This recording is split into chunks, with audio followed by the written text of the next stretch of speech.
Good afternoon. I've just been harnessed up. Can you hear me? Really good. Good.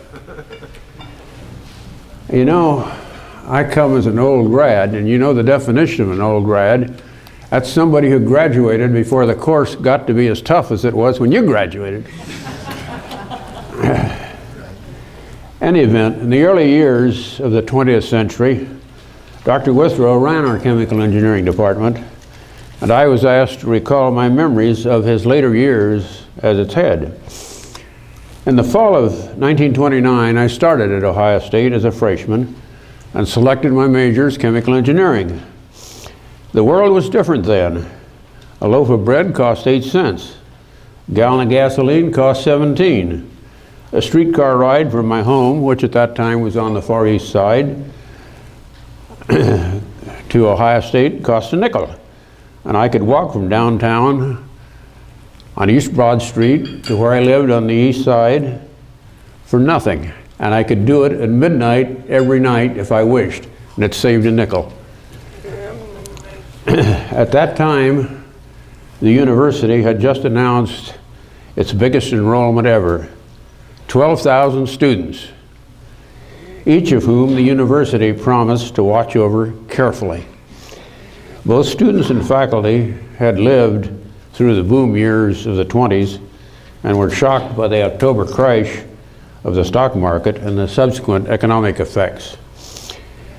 As a freshman, the chemical engineering department was a somewhat remote organization with which we did not normally have much contact until our junior year. However, I had met all the senior faculty, which consisted of Dr. Withrow as chairman, and his staff of Dr. Joseph Koffolt, Dr. Charles Duncombe, and Mr. Albert Vilbrandt, each of whom I came to know rather well and admire for their knowledge in their particular field. It's somewhat ironic that I should be making these remembrances. Dr. Withrow was not my favorite professor, and I'm sure I was not his favorite student. For me, he was a complicated and perplexing character, whom we all, his students, called Doc, but we never addressed him other than as Dr. Withrow. But he made his mark upon us.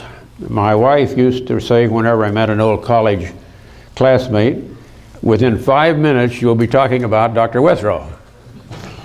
We did indeed respect his teaching abilities and the regimen to which he subjected us as, quote, his boys, unquote. My introduction to Dr. Withrow was not auspicious.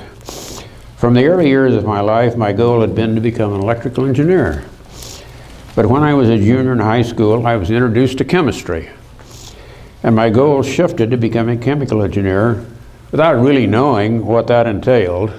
But I did spend my senior year at high school as a volunteer, a lab assistant under my high school mentor, George Strong.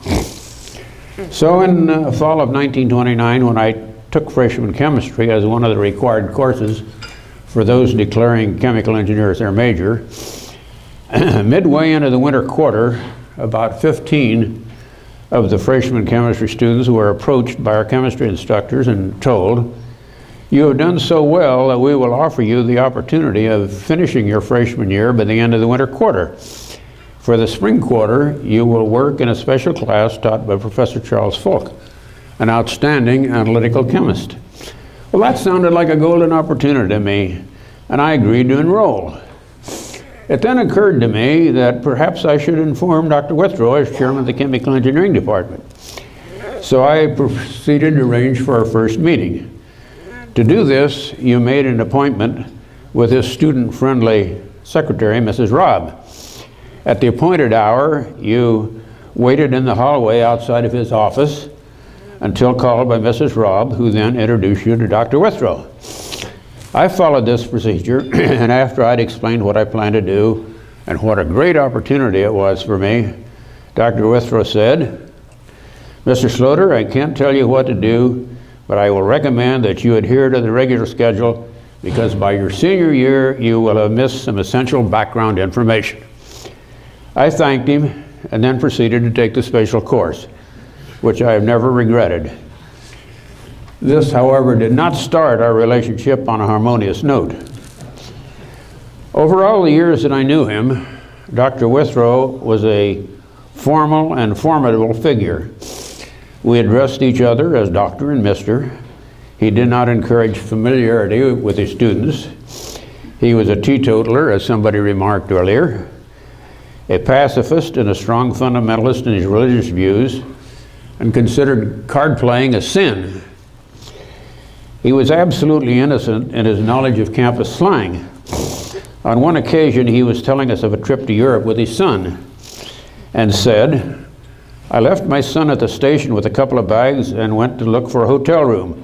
The class roared."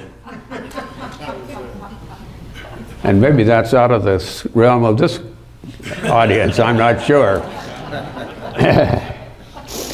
Under this formal exterior, however, he had a compassion for all his students. In the early 30s, jobs were hard to find, but he sought openings for everyone.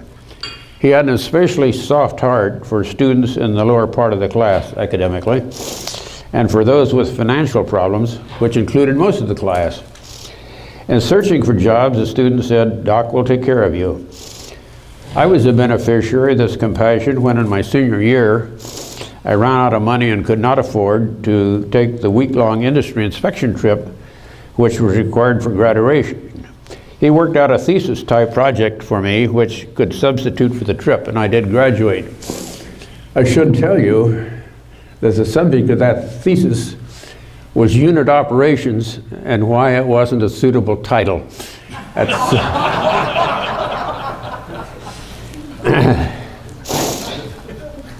During our senior year, we students were busy trying to locate jobs. After 108 resumes and a number of interviews, I was very fortunate to land 3 firm offers. And in mid-May, I was trying to decide which would be best for me. At that time, Dr. Withrow called me into his office and asked if I'd secured a job. I told him that I had 3 firm offers and considering each. He then said, "I have just had a call from Battelle Memorial Institute, and for the first time they are offering a fellowship in chemical engineering, wherein your thesis work will be done at Battelle and your academic work here at Ohio State. I think you should apply." After thinking about the various opportunities, I did apply and received the fellowship. I have never been sorry that I took his advice. During my fellowship, my faculty advisors were Dr. Withrow at Ohio State and Dr. Horace Gillette at Battelle. It was an ideal combination from which I benefited the rest of my career. In the early 30s, the senior staff of the department was its real strength. Dr. Koffolt, whom we students called Joe, Dr. Duncan, whom we called Charlie, and Mr. Vilbrandt, whom we called Al.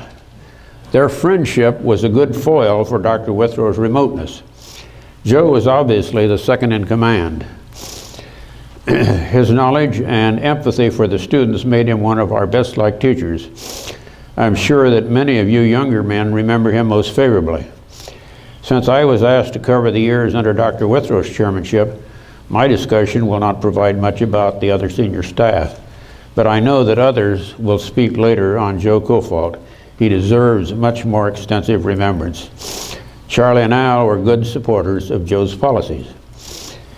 In those Depression days, the senior staff taught most of our courses.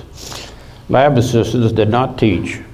We graded reports, kept attendance records, policed our laboratories, and similar housekeeping functions.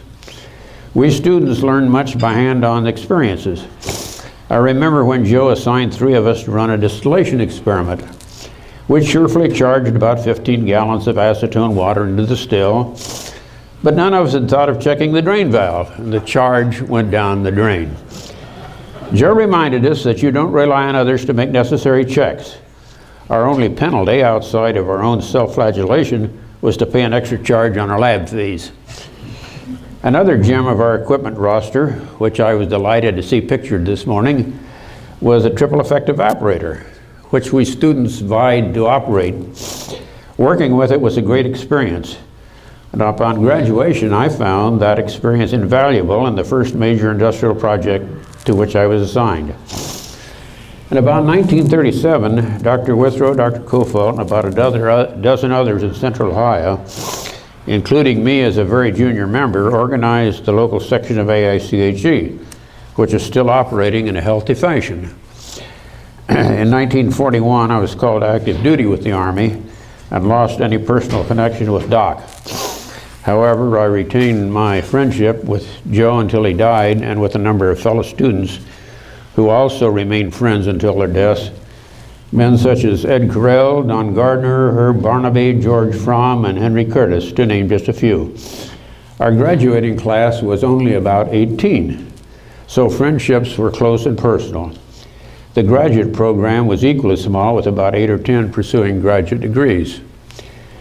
Now, these have been my personal and anecdotal remembrances of the department from 1929 to 1935. To me, the senior staff were patient teachers, sometimes necessarily strict, but outstanding molders of young chemical engineers.